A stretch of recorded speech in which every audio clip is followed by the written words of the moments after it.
شاعر کہتا ہے کہ مجھے مدینہ شریف سے محبت کیوں ہے، اس کی کیا وجہ ہے۔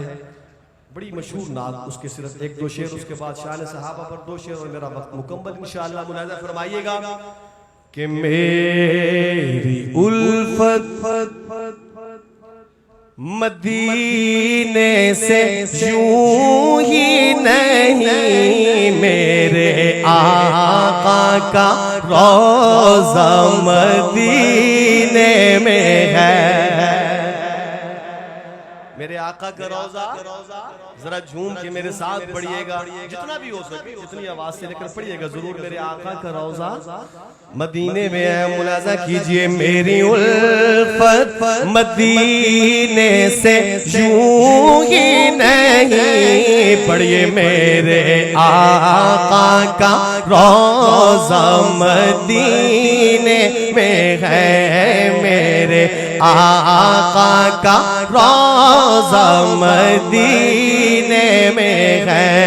میں مدینے کی جانب نہ کیسے کھینچوں، میں مدینے کی جانب نہ کیسے کھینچوں، میرا دین اور دنیا مدینے میں ہے۔ پڑھیے میرے آقا کا روضہ مدینے میں ہے۔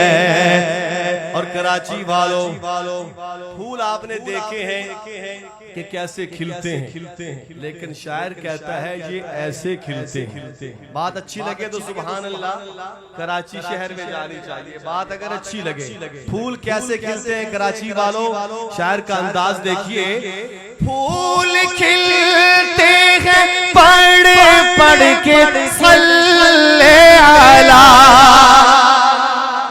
پھول کھلتے ہیں پڑھ پڑھ کے صلی علی، جھوم کر کہہ رہی ہے یہ بات صبا، جھوم کر کہہ رہی ہے یہ بات صبا، ایسی خوشبو چمکے گلوں میں کہاں، ایسی خوشبو چمکے گلوں میں کہاں، جیسی خوشبو نبی کے پسینے میں ہے۔ محبت سے پڑھ دیجئے، میرے آقا کا روضہ مدینے میں ہے، میرے آقا کا روضہ مدینے میں ہے۔ اور ایک شعر اس نعت شریف کا اور سنا رہا ہوں مختصر کرتے ہوئے۔ عقیدے کی بات، اہل سنت کا عقیدہ، علماء حق، علماء اہل سنت کا عقیدہ، یقیناً آپ کا بھی یہی عقیدہ ہے۔ ملاحظہ کیجئے گا، اپنے روضے میں زندہ ہے میرا نبی،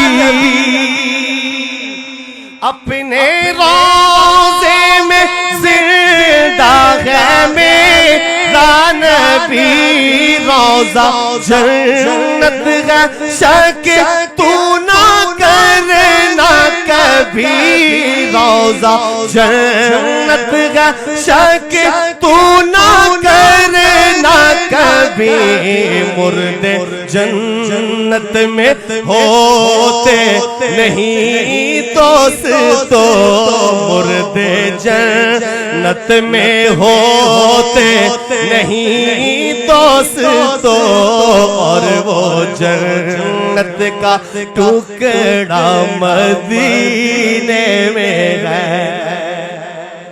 میرے آقا کا روضہ مدینے میں ہے۔